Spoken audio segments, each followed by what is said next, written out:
Bonjour, c'est Auguste. J'ai ouvert un livre et ça s'appelle L'ami américain, Washington contre De Gaulle, 1940-1969, par Éric Branca, publié aux éditions Perrin en 2017. C'est le Café Crayon.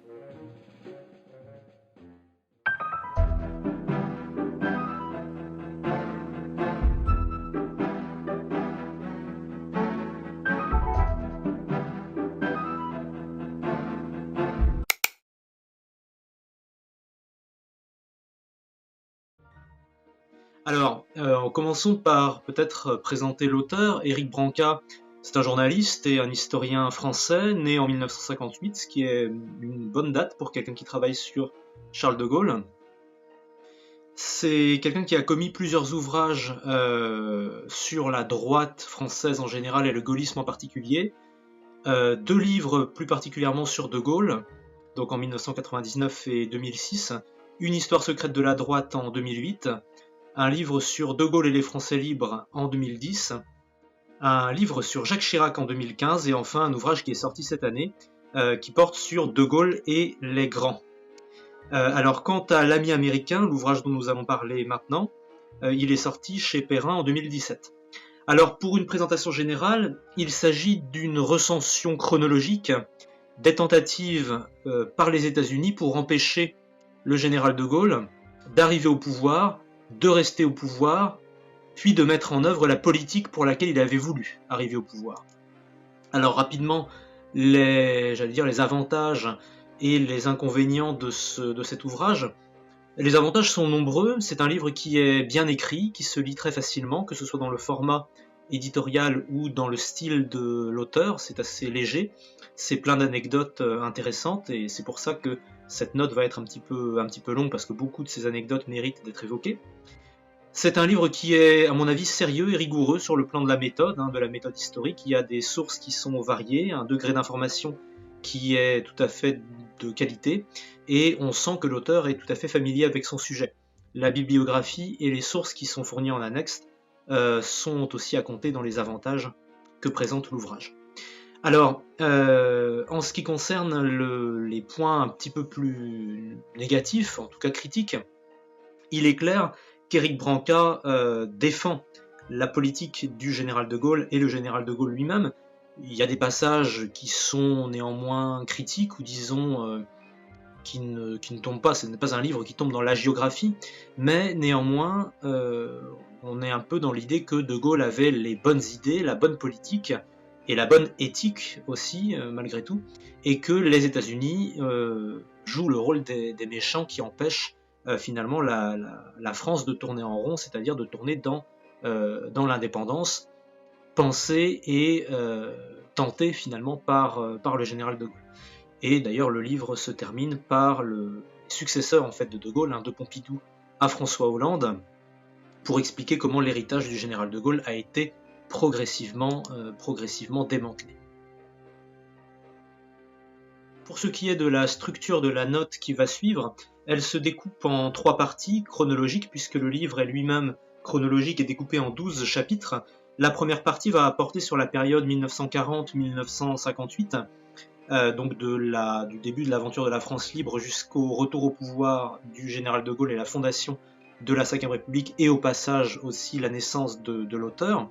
La deuxième partie portera sur le premier septennat de Gaulle jusqu'en 1965, avec notamment les affaires algériennes et les étapes de la construction européenne. Et puis la troisième partie sur les années 65-70, donc de la réélection du général de Gaulle jusqu'à son départ du pouvoir et sa mort, avec tous les événements qui ont pu avoir lieu sur la scène nationale et internationale, en essayant de mettre en lumière aussi l'évolution des rapports interpersonnels entre De Gaulle et les différents présidents qui se sont succédés. Avant ça, et pour aborder cette première partie, donc de 1940 à 1958, je voudrais revenir à quelque chose d'important, des considérations de base à avoir pour comprendre cette période-là. Alors, le livre s'ouvre sur une anecdote.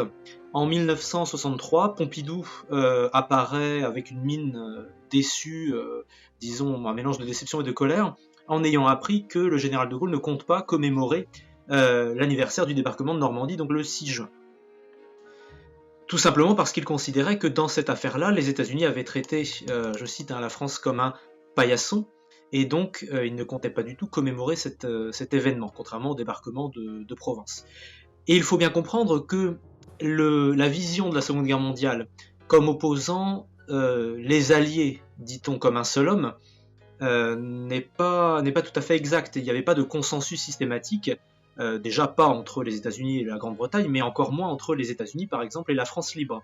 Et en fait, l'essentiel de la période 1940, 1900, et même on peut commencer en 39, jusqu'en 1945-46, les États-Unis vont constamment mettre des bâtons dans les roues du général de Gaulle, particulièrement Franklin Roosevelt. Alors, Roosevelt est conseillé par un dénommé Harry Hopkins, lui-même recevant les conseils de Jean Monnet. Alors pourquoi je parle de Jean Monnet dans cette introduction? Parce qu'on va voir que jusqu'à sa propre mort, il a été en fait l'agent principal opposé à l'action du général de Gaulle, par le biais des États-Unis. Et en fait, s'il y a un opposant numéro 1, un vis-à-vis numéro 1 à opposer à de Gaulle, ça n'est pas Giraud, ça n'est même pas Pétain, en fait c'est Jean Monnet, véritablement, qui oppose son action et sa vision à celle de Gaulle. Alors, toujours sur cette introduction de l'ouvrage, Éric Branca nous précise que, si l'on en croit les déclarations du général Eisenhower, Roosevelt pensait dès 1941, donc dès l'entrée en guerre des États-Unis, à récupérer les points stratégiques qui se situaient dans l'empire colonial français, empire que la France, d'après lui, ne pouvait plus tenir puisqu'elle avait été balayée justement en 1940. À savoir aussi que les États-Unis vont s'appuyer pendant très longtemps sur le maréchal Pétain, Pierre Laval, puis Maxime Weygand, puis enfin Giraud.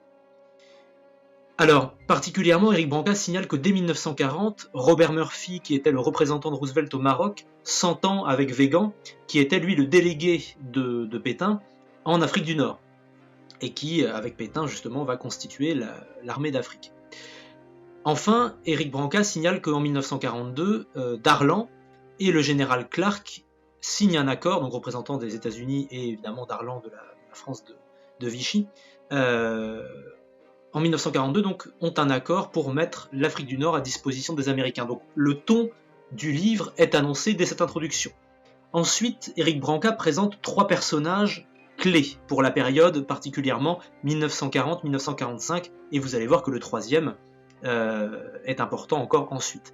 Alors, le premier personnage, en fait, ce sont les gens qui ont une influence, ce sont des Français qui ont une influence sur Roosevelt et qui vont orienter l'action de Roosevelt contre de Gaulle.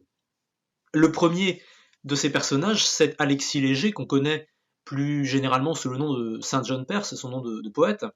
Alors c'était un ex-secrétaire général du Quai d'Orsay, donc du ministère des Affaires étrangères français. C'est un intime de Cordell Hull, H-U-2-L, secrétaire d'État de Roosevelt. Et Alexis Léger, donc c'est un disciple d'Aristide Briand, qui a une vision, comme Briand, idéaliste des relations internationales. Il a du mal à concevoir la diplomatie comme étant un rapport de force, d'où le rejet par principe en fait de la France libre, qui est la création d'un rapport de force là où il était censé avoir disparu, c'est-à-dire un rapport de force tout simplement qui oppose la France à l'Allemagne. Donc Alexis Léger que l'on va retrouver, vous allez le voir, à plusieurs reprises dans les premiers chapitres. Le deuxième personnage influent sur Roosevelt, c'est un dénommé René de Chambrun. Alors lui, son arbre généalogique vaut le détour. Donc c'est le fils de Jacques Adelbert de Chambrun, qui est un ami du maréchal Pétain. C'est aussi le gendre de Pierre Laval, et c'est aussi un descendant de Lafayette. Ce qui fait de lui le neveu par alliance de Theodore Roosevelt, et donc un cousin éloigné de Franklin Roosevelt. Franklin Roosevelt qui le surnomme d'ailleurs Bunny, et ce qui fait que Pétain, le maréchal Pétain, appelle René de Chambrun Lapin, et Pierre Laval l'appelle Petit Lapin. Alors cela dit, tout ça ne fonctionne pas tout à fait de façon symbiotique, puisque Alexis Léger, par exemple, déteste René de Chambrun, qui le lui rend bien. Enfin, on a un troisième personnage qu'on ne va pas présenter, on va présenter très succinctement parce qu'il est assez connu, mais justement mal connu, et on reviendra sur lui en conclusion pour tirer un bilan de l'ouvrage. c'est évidemment Jean Monnet. Jean Monnet est un homme clé de la finance anglo-saxonne depuis déjà avant la Première Guerre mondiale. C'est un conseiller de Roosevelt depuis 1930. Ça a été le coordinateur du comité franco-britannique pour l'achat de matériel militaire, donc pendant la Seconde Guerre mondiale. Éric Branca souligne d'ailleurs que, contrairement à De Gaulle, il est né en Aquitaine, alors que De Gaulle est né à Lille, et donc il fait le lien en disant que l'Aquitaine, historiquement, a une tradition de plus grande proximité avec le monde anglo-saxon, si on remonte par exemple au Plantagenet, au Moyen-Âge. En tout cas, ce qui est certain, c'est que Jean Monnet découvre très tôt la City de Londres, le monde de la finance.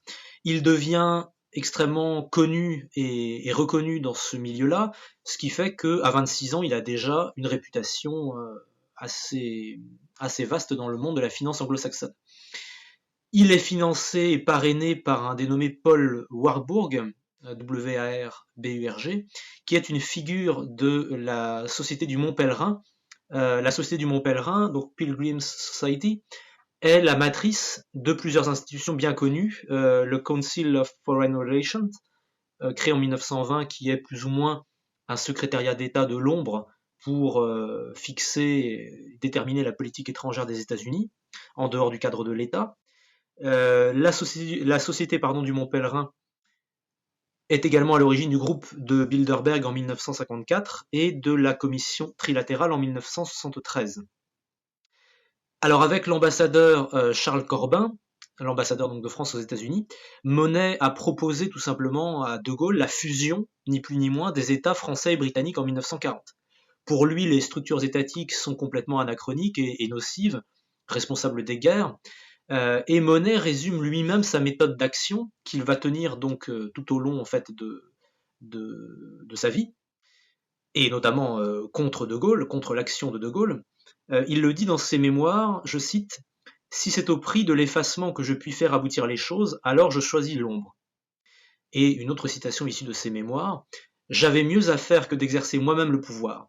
Mon rôle n'était-il pas d'influencer ceux qui le détiennent et de veiller à ceux qui les en servissent au moment utile?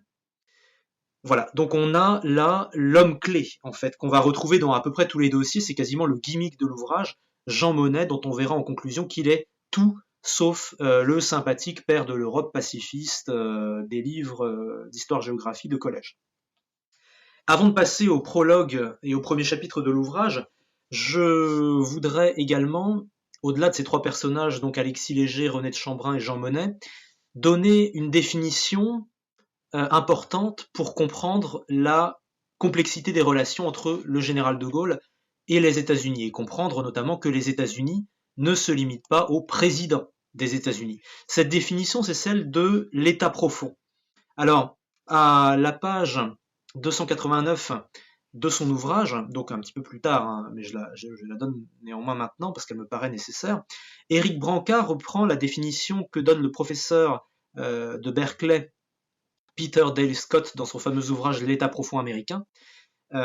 Scott désigne ainsi la notion d'État profond. Donc celui-ci, l'État profond, je cite, n'est ni une institution formelle, ni une équipe secrète, mais plutôt un cercle de contact de haut niveau, souvent personnel, où le pouvoir politique est susceptible d'être dirigé par des gens très riches, dont la plupart se connaissent un minimum, sans nécessairement avoir toujours les mêmes intérêts. Leur influence débouche sur ce qu'il nomme la politique profonde, donc ce qu'il, c'est-à-dire Scott, nomme la politique profonde, qui elle-même peut déclencher des événements inattendus ou inexpliqués comme l'assassinat du président Kennedy ou le Watergate. Alors, on entend d'ici déjà les appels au complot et les dénonciations auprès de Conspiracy Watch, mais c'est bien important de comprendre que si l'histoire du monde ne peut pas évidemment se résumer aux notions d'état profond et à des logiques selon lesquelles tout serait caché à l'information générale, évidemment ça n'est pas aussi simple que ça, mais on ne peut pas faire, et le livre le montre, on ne peut pas faire l'économie d'une notion comme l'état profond si on veut comprendre quelque chose d'aussi précis et important que les relations entre Charles de Gaulle et les États-Unis d'Amérique.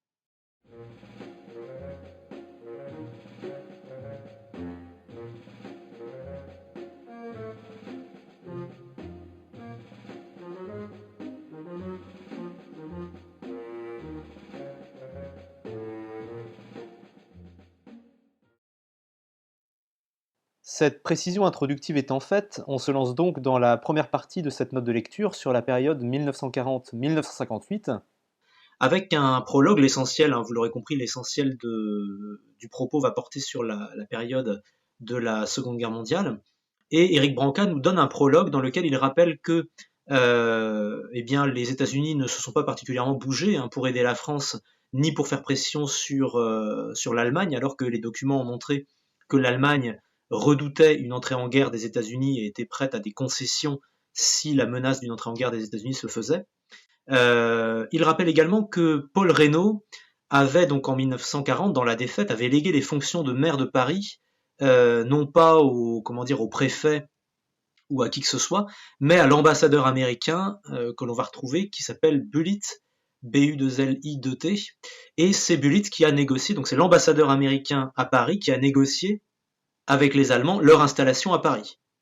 Bon. Et enfin, Branca, dans ce prologue, rappelle une troisième chose intéressante, c'est que finalement, De Gaulle et les Américains font le même constat. C'est que la France est dans le trou. En 1940, c'est la débâcle, c'est la défaite. Mais là où De Gaulle y voit une occasion, enfin une nécessité en tout cas de redressement et de poursuite du combat, c'est tout le sens de ces appels de l'été 1940, les Américains y voient un empire déliquescent sur lesquels on peut récupérer les restes. Et notamment, on insiste bien, enfin Branca insiste bien, sur la deux dimensions, utiliser la fin des empires coloniaux pour prendre des points stratégiques et utiliser la fin des empires coloniaux pour se positionner sur des nouveaux marchés. L'aspect se positionner sur de nouveaux marchés, conquérir de nouveaux marchés pour l'économie et les produits américains est vraiment essentiel, guide quand même de façon importante les décisions de la diplomatie américaine. Alors, c'est parti pour le premier chapitre, intitulé Notre cher vieil ami. Alors pourquoi ce titre? Parce que c'est la dénomination que Roosevelt avait donnée à Pétain dans une lettre qu'il voulait écrire à Pétain, et la version finale de la lettre a été relue et corrigée par Churchill, qui a rayé cette mention-là. Hein, c'est-à-dire que c'est Churchill qui a fait en sorte que Roosevelt n'appelle pas Pétain cher vieil ami. Bon. Alors que dit Branca dans ce premier chapitre?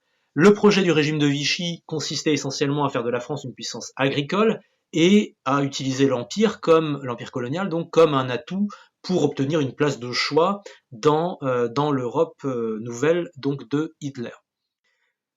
Et donc, comme je le disais, l'idée principale des États-Unis, c'était de trouver des nouveaux marchés dans l'empire colonial. Donc, les deux, finalement, n'étaient pas tout à fait impossibles. Enfin, n'étaient pas, il n'était pas impossible de réaliser les deux simultanément. Alors, on introduit également un nouveau personnage dont on a déjà parlé précédemment, qui s'appelle Murphy, Robert Murphy. C'est une espèce d'étoile montante de la diplomatie. C'est le principal collaborateur de l'ambassadeur Bullitt à Paris.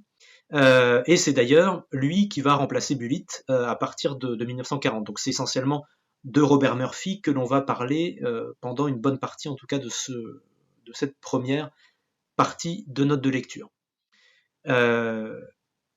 Éric Branca signale que, par ailleurs, le dit Robert Murphy, avant de prendre ses fonctions en juillet 1940, il se trouvait à Paris au mois de juin, et le 14 juin 1940, il boit le champagne avec un officier allemand, von Stutnitz, et donc il assiste en buvant son champagne au défilé, en le buvant ou avant ou après l'avoir bu, peu importe, au défilé des troupes allemandes sur les Champs-Élysées.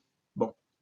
Et c'est ce même Robert Murphy, qui est à l'origine des accords donc entre lui-même et le général Weygand, dont on a parlé en introduction.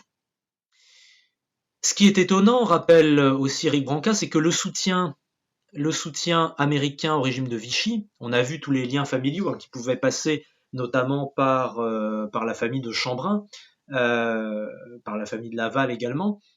Ce soutien américain à Vichy se poursuit même après l'opération Torche, donc qui a lieu le 8 novembre 1942, donc bien après l'entrée en guerre des États-Unis, et après leur débarquement en Afrique du Nord.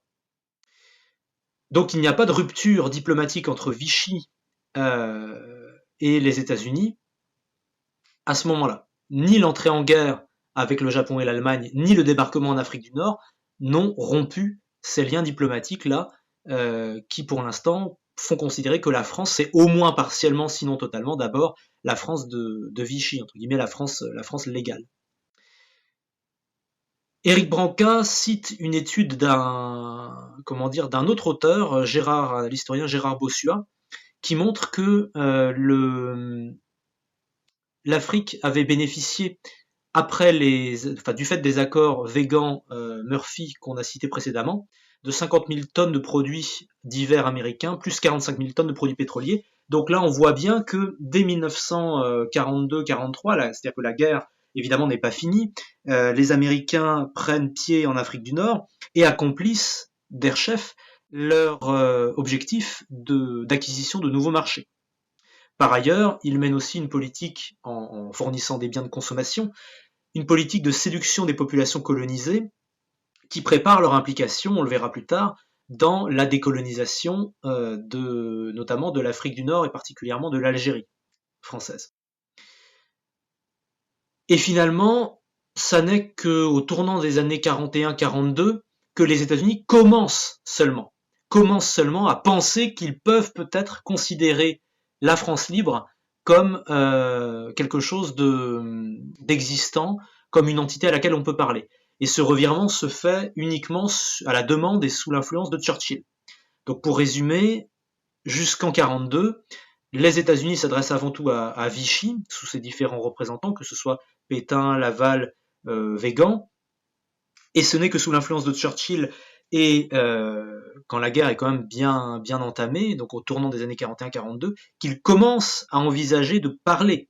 Alors, je ne dis pas de venir allier et soutenir inconditionnellement, mais seulement ouvrir le dialogue avec la France libre. Alors l'expression de Cordell Hull à ce propos est assez évocatrice puisqu'il appelait ça the so-called free French, donc les soi-disant Français libres. Ça montre à peu près le degré d'estime qu'il portait à De Gaulle et à son entourage.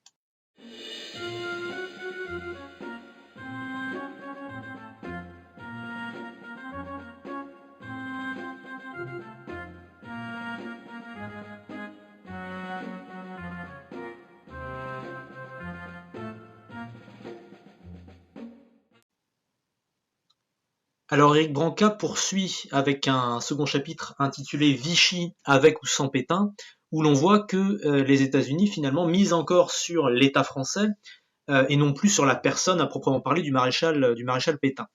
Alors, il rappelle que Roosevelt considère que De Gaulle est la créature de Churchill et que les deux appartiennent à un même monde, un monde du passé, de la vieille Europe, des vieux empires coloniaux, particulièrement donc sur la question coloniale, ce sont des espèces de fossiles finalement, dont l'un, Churchill, manipule et utilise l'autre, De Gaulle. En 1941, l'ambassadeur change. C'est donc un dénommé Leahy, L-E-A-H-Y, qui remplace Bullitt.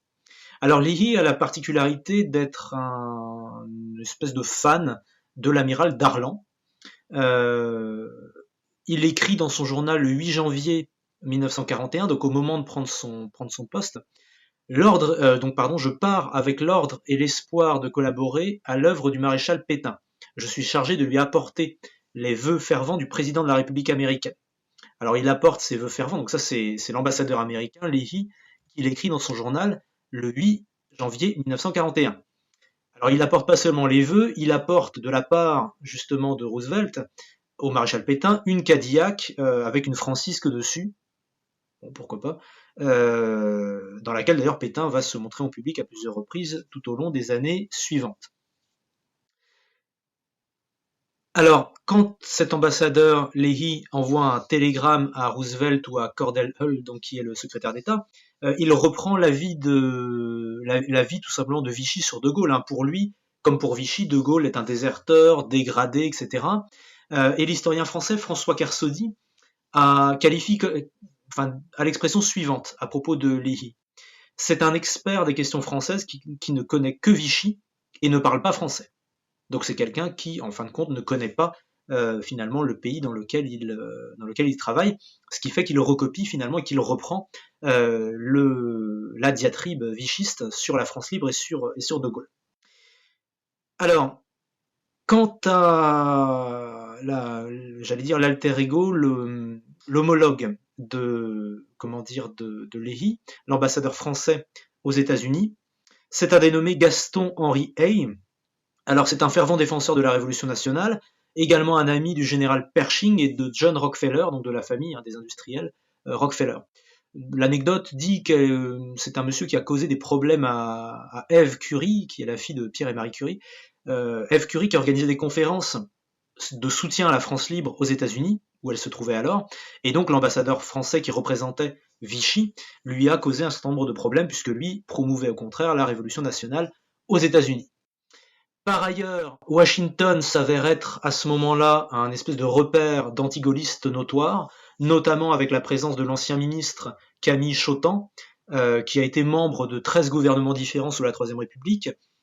Il est le représentant spécial de Pétain aux États-Unis depuis 1940, et il est là notamment pour accréditer l'idée que Vichy, finalement, l'État français, c'est la continuité de la Troisième République. Donc il y a bien une dimension tout à fait légale, et c'est bien à Pétain et à l'État français qu'il faut s'adresser si on veut parler à la France légale.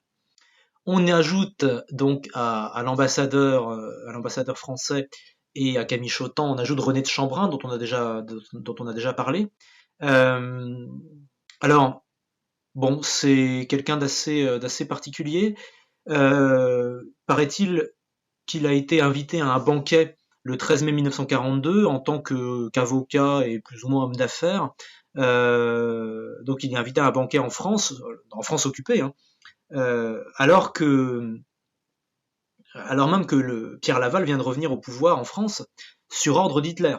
Donc on a René de Chambrun qui représente des intérêts américains, des intérêts financiers américains, qui assiste à un banquet dans la France occupée, et dans la France dont le chef du gouvernement est Pierre Laval, revenu au pouvoir sur demande des Allemands. Et ça, nous dit Éric Brancas, c'est l'historienne Annie Lacroix-Rize qui le relève dans son excellent ouvrage sur les élites françaises sous l'occupation. Donc Camille Chotan, René de Chambrun, l'inévitable Alexis Léger, donc Saint-John-Perse, qui est officiellement opposé à la collaboration, mais qui quand même entretient l'antigaullisme dans le secrétariat d'État de Cordell-Hull. Et enfin, l'inévitable Jean Monnet, sur lequel on a pu déjà gloser. Éric Branca évoque un autre personnage qui est Jacques Lemaigre Dubreuil. C'est le président de Le Sieur, donc l'entreprise qui fabrique des huiles. C'est également l'administrateur de la banque Worms et de la Royal Dutch, compagnie pétrolière. Donc c'est un homme du gros business, on va dire. Et ce monsieur, donc Jacques Lemaigre Dubreuil, propose à Robert Murphy de sponsoriser le général Giraud contre le général de Gaulle, par anticommunisme, parce notamment il se souvient que le général Giraud, dans les années 30, avait été proche du mouvement qu'on appelait la Cagoule, le comité secret d'action révolutionnaire, et que Lemaigre Dubreuil, à ce moment-là, finançait la Cagoule. Donc il mise plus sur Giraud que sur de Gaulle, qu'il voit plus ou moins comme un espèce d'agent crypto-communiste. Le 22 novembre 1942, les États-Unis tombent d'accord avec l'amiral Darlan pour chasser l'Allemagne d'Afrique du Nord, en échange de quoi les États-Unis s'y installeraient en pouvant contrôler les forces françaises, les ports, les aérodromes, les télécommunications, appliquer leurs droits, obtenir des franchises fiscales. Bref, ils remplacent finalement l'Allemagne en tant qu'occupant des colonies françaises d'Afrique du Nord, avec les privilèges qu'ils recherchent notamment sur le plan économique. Alors, je ne résiste pas à l'envie de vous lire un passage du livre d'Éric Branca qui raconte, toujours en 1942, le 20 novembre, qui raconte la rencontre entre André Philippe, qui est le commissaire à l'intérieur de Gaulle dans la France libre, et justement Roosevelt. Alors voici les échanges entre les deux hommes. Donc Roosevelt: j'ai bien fait de prendre Darlan, j'ai ainsi sauvé des vies américaines. André Philippe lui répond: je ne suis pas d'accord, l'effet de la nomination de Darlan a été déplorable sur la résistance française. Ça m'est égal, l'important pour moi est d'arriver à Berlin, le reste m'est indifférent. Darlan me donne Alger, vive Darlan. Si Laval me donne Paris, vive Laval. Je ne suis pas comme Wilson, je suis un réaliste. Philippe lui répond: j'ai trop entendu parler de réalisme en France. C'est un mot qui a couvert toute la politique défaitiste de Pétain. Je n'aime pas entendre ce mot-clé. Roosevelt: quand nous entrerons en France, nous userons du droit de l'occupant. Les Américains resteront en France jusqu'à ce que des élections libres y soient organisées. Philippe, si les Américains viennent pour occuper le pays, leur occupation ne sera pas davantage tolérée que l'occupation allemande. Et Roosevelt répond la chose suivante, je parlerai au peuple français à la radio et il fera ce que je voudrais. Donc ça résume un petit peu l'attitude que Roosevelt avait quant au projet finalement de l'après-Seconde Guerre mondiale. Et donc, alors misant au départ sur Darlan, les États-Unis vont petit à petit basculer sur Giraud en tant que carte maîtresse pour planifier l'occupation à venir de la France et notamment de ses colonies, mais aussi de sa métropole. Alors le 22 janvier 1943, il y a une rencontre entre donc Giraud et De Gaulle qui se solde par une absence d'entente claire. Finalement, les ambitions, les projets sont assez différents. Et le soir, De Gaulle rencontre Roosevelt. Alors il paraît que dans la salle, il y avait 12 agents donc spéciaux des États-Unis avec des armes plus ou moins cachées pour assurer la sécurité de Roosevelt. Bon. Et on retrouve un homme dont on ne va pas arrêter de parler, vous vous en doutez, c'est Jean Monnet. Jean Monnet qui est envoyé par Roosevelt à Alger pour, en quelque sorte, cornaquer, pour tutorer, pour guider Giraud afin qu'il fasse la bonne politique au service des États-Unis. Le 6 mai, Jean Monnet est tout à fait clair et il indique à Harry Hopkins, qui est donc le secrétaire d'État des États-Unis, il le dit clairement, il faut détruire De Gaulle. Donc là, Jean Monnet est on ne peut plus clair.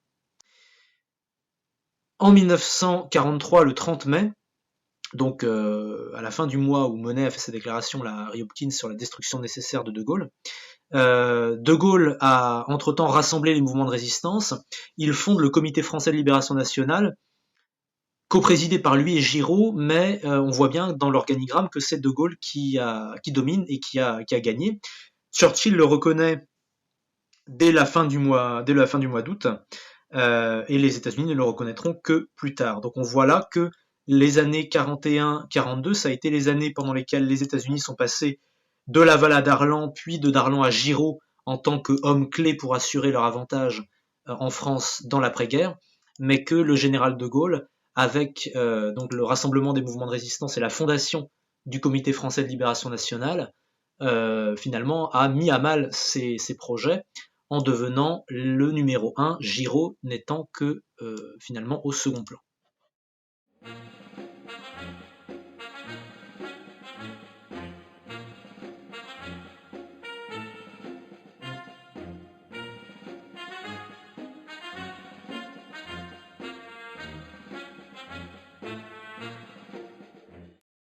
Le troisième chapitre du livre d'Éric Branca s'intitule D'une occupation l'autre.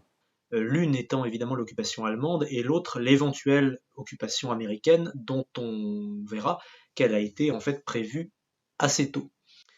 Alors Éric Branca commence par souligner que évidemment en 1942-43 le retournement militaire de la situation n'échappe à personne, la défaite de l'Allemagne paraît inéluctable, et Pierre Laval et le maréchal Pétain, chacun de leur côté, envoient des négociateurs simultanément aux Allemands et aux Américains pour essayer de voir quel parti peuvent tirer de la situation. Par exemple, Laval envoie Jacques Guérard qui est un associé de la banque Worms, il l'envoie négocier avec Helmut Knoren, qui est le chef du renseignement de la SS, donc à Paris. En parallèle, il envoie son ancien directeur de cabinet et consul de France, Jean Jardin, puis ensuite le remplaçant de Jean Jardin, André Amphière. Et bien, il envoie ses hommes négocier à Berne avec Allen Dulles qui, on le verra plus tard, a été en fait le véritable père de la CIA, en tout cas son homme le plus important sous les années Eisenhower, et qui est donc le représentant là des États-Unis. Donc Laval joue bien sur les deux tableaux. On retrouve également pour négocier avec les États-Unis Monsieur Lemaigre du Breuil, le sponsor de Giraud, le patron des huiles Le Sieur, qui a été libéré de sa résidence surveillée marocaine où De Gaulle l'avait fait placer. Il a été libéré par les Américains et il se rend à Madrid pour négocier la reprise par les Américains des parts que détenaient les Allemands dans les entreprises françaises. Les Allemands avaient pris des parts dans les entreprises françaises et il s'agissait pour les Américains de les récupérer, et c'est ce que va négocier Lemaigre du Breuil. Alors, À Washington, pendant ce temps-là, on va retrouver nos deux compères déjà évoqués, Alexis Léger et Camille Chotan, qui mettent Roosevelt quasiment en demeure de protéger la France contre De Gaulle. Alors je ne résiste pas à l'envie de vous lire la lettre que Camille Chotan adresse ainsi à Roosevelt. Il est en train de se chercher tout simplement un nouvel employeur, mais il fixe là, Éric Branca le note bien, le credo finalement de ce qui va être le credo de politique étrangère de la bourgeoisie française finalement jusqu'au départ de Gaulle. Donc je cite Camille Chotan. Vu l'ascendance si grande de la démocratie américaine sur la France, il appartient au président Roosevelt de guider la France contre De Gaulle. Aux États-Unis de veiller la solution du problème français est entre leurs mains. Voilà, je pense que ça n'appelle pas de commentaire. Donc il s'agit pour Chotan de sauver la France de Gaulle. Alors, ce chapitre est surtout l'occasion de voir que le rapport des États-Unis à De Gaulle ne se limite pas au rapport Roosevelt-De Gaulle. Pour celui-ci, pour le rapport, ce que pense Roosevelt de Gaulle, Branca fournit le témoignage du président tchèque en exil, Édouard Béniès, qui confie à René Massigli. Alors René Massigli, c'est le commissaire aux affaires étrangères du CFLN, donc du gouvernement en fait que De Gaulle a organisé. Donc Béniès revient de Washington et il dit à Massigli la chose suivante: j'étais parti en croyant Roosevelt anti-gaulliste, il était anti-français. Je pense que là aussi, là non plus, pardon, ça n'appelle pas de commentaire.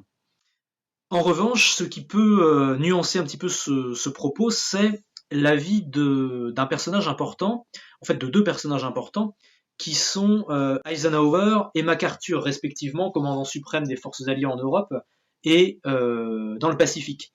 Et notamment, Branca cite le mot suivant que le général MacArthur, Douglas MacArthur, a adressé à l'amiral français Thierry d'Argentlieu. Il le dit le 1er avril 1943. Donc je cite MacArthur. Comme Américain et comme soldat, je suis honteux de la façon dont mon pays traite le général de Gaulle. La honte dont s'est couvert mon gouvernement dans la triste affaire de l'Afrique du Nord sera longue à effacer. Je suis bien loin de tout cela, mais je ne peux m'empêcher de vous exprimer tout mon dégoût de l'attitude de Roosevelt et même de Churchill envers le général de Gaulle. Dites-lui toute mon affection et mon admiration. Insistez de ma part sur le fait qu'il doit maintenir à tout prix son idéal, celui de la France républicaine, et qu'il ne doit pas céder devant Giraud, lequel n'a pas les manettes, ayant signé un compromis avec Vichy, puis ayant été acheté par l'Amérique.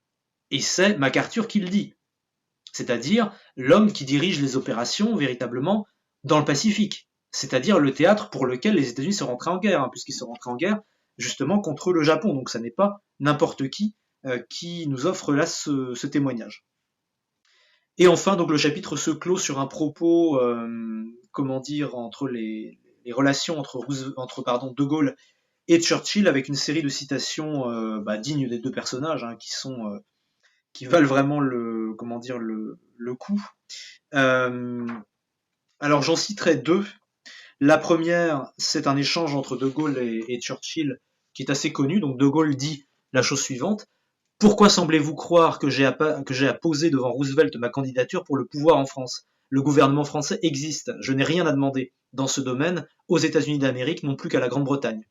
Et De Gaulle va vers la sortie en disant comme ça à Churchill: allez, faites la guerre avec votre fausse monnaie. On a l'impression de retrouver un petit peu le propos de Napoléon sur la nation de boutiquiers quand il parlait de l'Angleterre. Et c'est là que Churchill a sa tirade fameuse, qui est assez connue, et il répond à De Gaulle: et vous, comment voulez-vous que nous, Britanniques, prenions une position séparée de celle des États-Unis? Nous allons libérer l'Europe, mais c'est parce que les Américains sont avec nous pour le faire. Car sachez-le, chaque fois qu'il nous faudra choisir entre l'Europe et le grand large, nous choisirons toujours le grand large. Chaque fois qu'il me faudra choisir entre Roosevelt et vous, je choisirai Roosevelt. Voilà comment Churchill résume la situation. Donc on voit qu'il y a une espèce d'oscillation entre un respect mutuel, des pics qui sont envoyés, des disputes assez homériques. De Gaulle appelant parfois Churchill le gangster, Churchill parlant de Gaulle à Roosevelt en disant Jeanne d'Arc à tête d'ananas.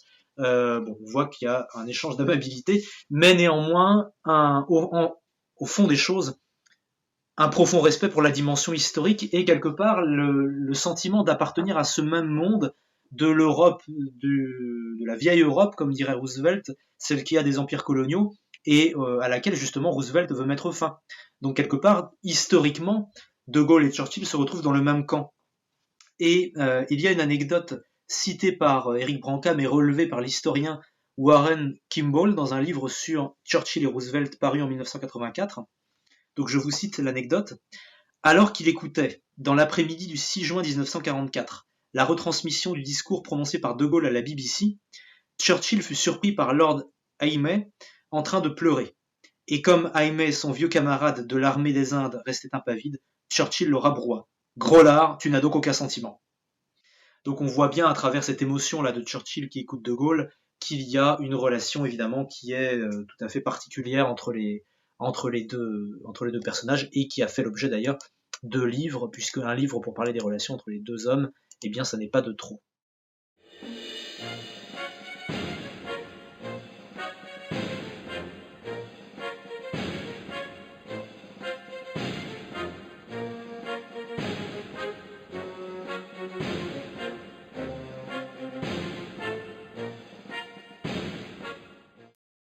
Le quatrième chapitre de l'Ami américain s'appelle La bataille de Paris et fait référence évidemment à l'événement historique de la reprise, de la libération de la capitale française. Mais par bataille, il ne faut pas seulement entendre la bataille entre les Alliés et l'Allemagne, mais également la bataille entre le général de Gaulle justement et les États-Unis. Alors le projet international de Roosevelt était tout simplement un directoire mondial entre les États-Unis, l'URSS, la Chine et le Royaume-Uni. Et se posait la question finalement de qui, là dans ce nouveau fonctionnement, pourrait diriger la France. Alors là, un nom arrive assez spontanément sur le tapis, c'est Édouard Herriot, donc le maire de Lyon, parti radical, qui avait fait partie du Front populaire. Alors il avait fait semblant d'être fou pour éviter la prison, après qu'il ait renvoyé sa Légion d'honneur au maréchal Pétain en 1942. Pétain a perdu beaucoup de soutien en 1942 quand, lors de l'invasion de la zone sud de la France, celle qui n'était pas déjà occupée, eh bien il est resté, il s'est accommodé, il a approfondi la politique de collaboration. Donc Herriot lui a renvoyé sa Légion d'honneur, il aurait dû être arrêté, il a fait semblant d'être fou, et donc on va le chercher dans son asile en lui demandant ce qu'il pense d'une prise de pouvoir. Georges Bidault, qui a été le successeur de Jean Moulin à la tête du Conseil national de la résistance, et dont on reparlera pas mal de fois encore dans les prochains chapitres, Georges Bidault rentre en contact avec l'OSS, donc l'Office of Strategic Service, c'est-à-dire l'ancêtre de la CIA, ni plus ni moins. La CIA, c'est l'OSS, si vous voulez, hors du temps de guerre, après la Seconde Guerre mondiale. Donc Bidault n'exclut pas de faire revenir Herriot, enfin de contribuer à faire revenir Herriot au pouvoir. Et donc Bidault, comme on va le voir, devient assez rapidement pro-américain, puis pro-Algérie française, et donc anti-gaulliste dans les années 1960. Alors, une autre idée qui a été émise par le président du Conseil de Paris, donc celui en fait qui s'est retrouvé partiellement en tout cas à gérer Paris, Pierre Tétinger, donc lui envisageait un triumvirat, c'est-à-dire un gouvernement à trois, Pétain, De Gaulle, Laval, pour éviter le désordre, c'est-à-dire faire une transition calme et ordonnée entre l'État français, donc le régime de Vichy, et le futur régime. Ce qui est intéressant avec l'idée de Pierre Tétinger, c'est qu'il en discute avec l'officier allemand qui est alors en charge de Paris, qui est donc von Scholtitz, celui qui justement est connu pour avoir refusé l'ordre d'Hitler de brûler la ville. Et von Scholtitz dit que les États-Unis seraient probablement d'accord pour cette idée de triumvirat. Donc les États-Unis seraient prêts à accepter un gouvernement à trois têtes, Pétain, De Gaulle, Laval, pour assurer une transition. Von Scholtitz le sait sans doute par l'ambassadeur allemand en France, Otto Abetz, qui le sait lui-même probablement de Pierre Laval, qui le sait lui-même probablement de justement des gens qu'il avait envoyés en Suisse pour négocier avec les Américains. Alors De Gaulle avait prévu et calculé sa prise de pouvoir, il n'arrive pas comme une fleur à la libération sans rien avoir prévu. Il est au courant, on l'avait vu depuis 1943, du projet américain de Damgott, donc d'administrer la France comme un territoire occupé. Et très rapidement, au fur et à mesure que la libération se fait, il instaure de fait un pouvoir qui vise à restaurer la République, notamment en s'installant dans les lieux de pouvoir, que ce soit en province ou ensuite à Paris. Cela étant fait, il s'arrange pour désarmer les maquis communistes, éviter un coup d'État communiste et intégrer les réseaux de résistance communistes dans l'armée régulière de façon à les canaliser. Il est aidé en cela par Staline, qui indique aux communistes français que la révolution en France, c'est pas pour le moment. Staline doit négocier avec les États-Unis et lui, ce qu'il veut, ce que veut Staline, c'est la domination de l'Europe centrale et orientale. Et en échange, donc, il faut calmer les ardeurs des communistes, notamment en France, mais aussi en Italie. Donc, la menace immédiate d'un coup d'État communiste est éloignée.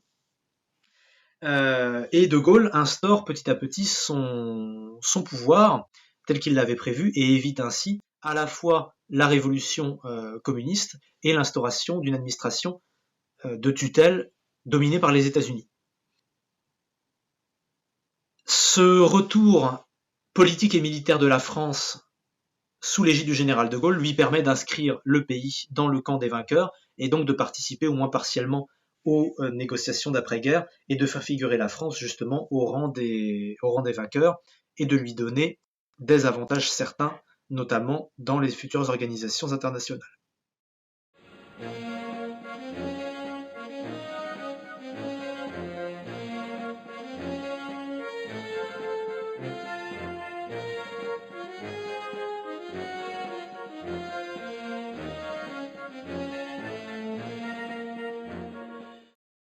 Donc on voit que finalement le général de Gaulle a réussi à franchir les différents obstacles qui avaient été dressés sur sa route, notamment par les États-Unis, et aux États-Unis notamment par Roosevelt, et derrière Roosevelt, l'inénarrable et l'inoxydable Jean Monnet. Et c'est à Jean Monnet justement que le chapitre 5, qui est le dernier de cette première partie, est consacré, puisqu'il s'intitule Les arrières-cuisines de Jean Monnet. Alors, il faut revenir là chronologiquement un petit peu en amont. De Gaulle, dans la création de la France libre, avait un problème de taille qui était le financement de son mouvement. Et ça peut paraître paradoxal quand on a le fin mot de l'histoire, mais ayant besoin d'argent, eh bien c'est à Jean Monnet qu'il va s'adresser pour lever des fonds, et il va s'adresser à Monnet par le biais d'un homme dont on aura à reparler, qui est René Pleven, donc français libre de la première heure, qui était associé de Jean Monnet depuis 1926. Donc De Gaulle demande à Pleven de demander à Monnet de lever de l'argent pour la France libre. Alors, Jean Monnet y parvient de par ses connaissances du milieu financier anglo-saxon, mais aussi en présentant la France comme un futur bon client, notamment pour les marchandises américaines. Et donc on retrouve la logique en fait qui va être celle du plan Marshall finalement. Je reçois de l'argent et avec cet argent j'achète, donc avec votre monnaie, eh bien j'achète vos biens. Donc vous êtes gagnant sur les deux tableaux. Alors De Gaulle, ensuite en 1945, se retrouve avec deux choix en matière de politique économique, soit ce que lui suggère René Pleven, l'endettement auprès des États-Unis pour relancer, reconstruire, moderniser la France, soit une rigueur budgétaire mais qui lui permet un peu plus d'indépendance, suggérée par Pierre Mendès France. Il choisit la solution Pleven, ça peut paraître assez étonnant quand on connaît la suite du parcours et de la politique de Gaulle. Il rejette la proposition de Pierre Mendès France, ce qui fâche durablement les deux hommes. Et Éric Branca ne manque pas de rappeler qu'à cette occasion, eh bien, Pierre Mendès France a manqué l'occasion de devenir le Colbert finalement de Gaulle, enfin de devenir pour De Gaulle ce que Colbert avait été pour Louis XIV, c'est-à-dire finalement le grand homme de l'économie et du commerce.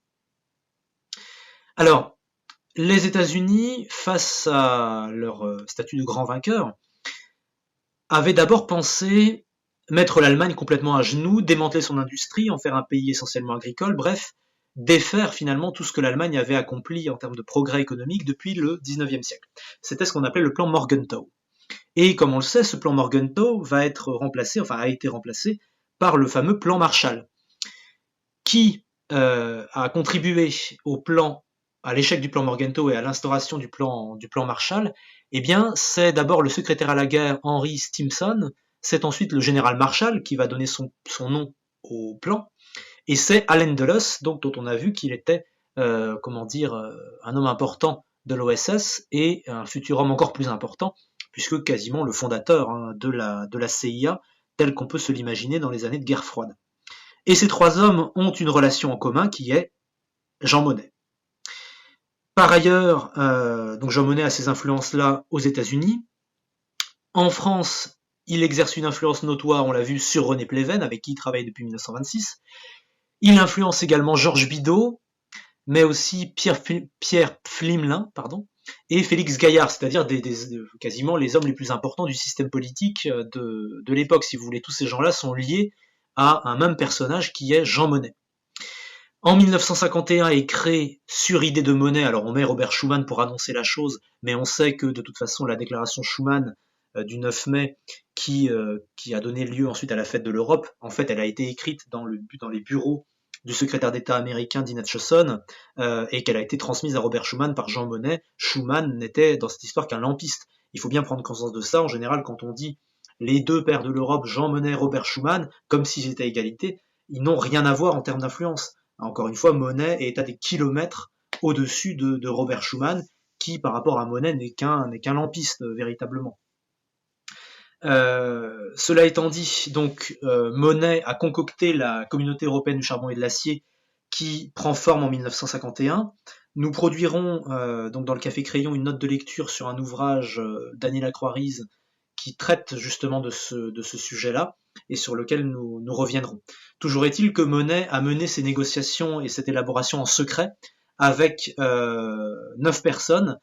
Et alors le secret n'est pas un secret, c'est-à-dire que Robert Schuman lui-même et Pascal Fontaine, qui était en quelque sorte le bras droit de Monnet, reconnaissent que ça a été fait dans le dos des États, en parallèle, sans en informer grand monde, et c'est à peine si le Quai d'Orsay était au courant.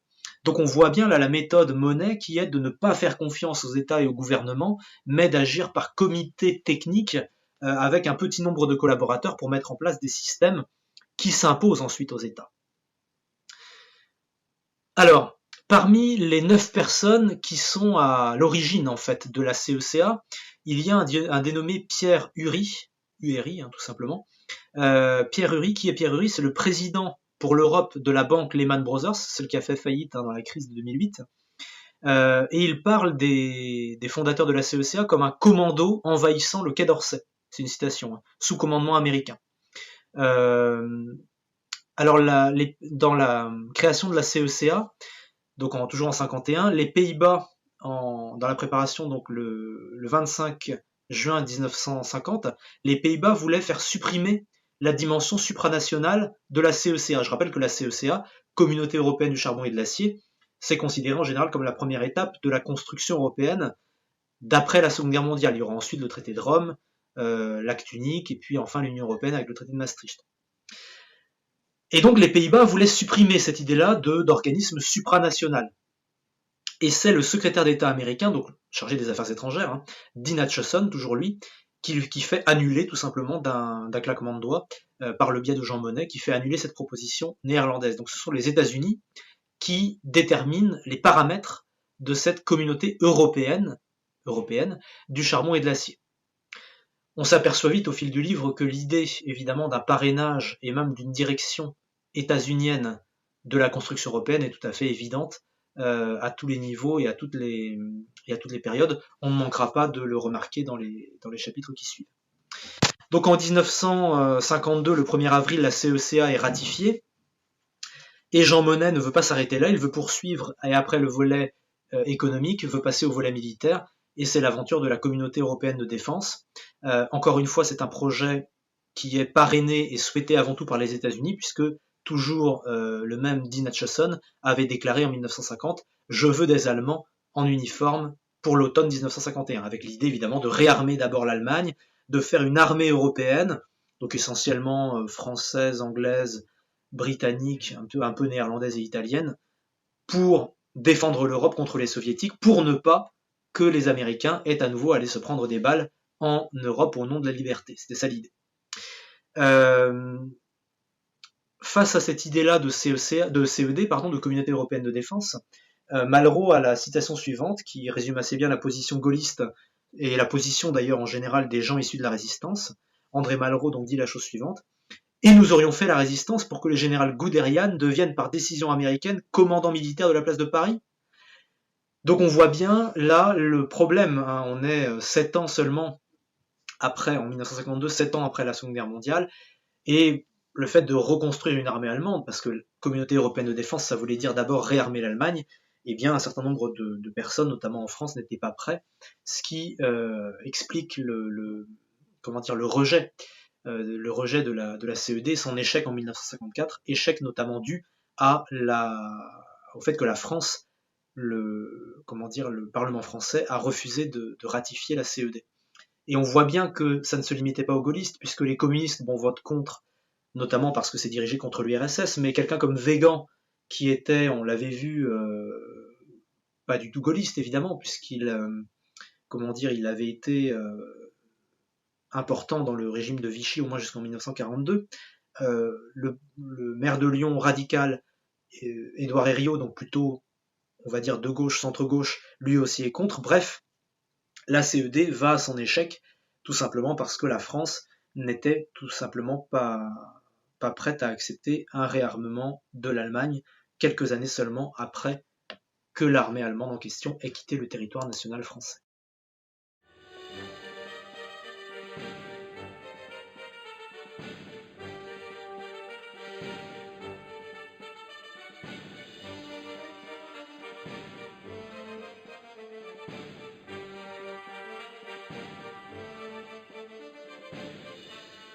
Ainsi s'achève la première partie de cette note de lecture. Celle-ci s'étalera sur 2 autres vidéos du Café Crayon.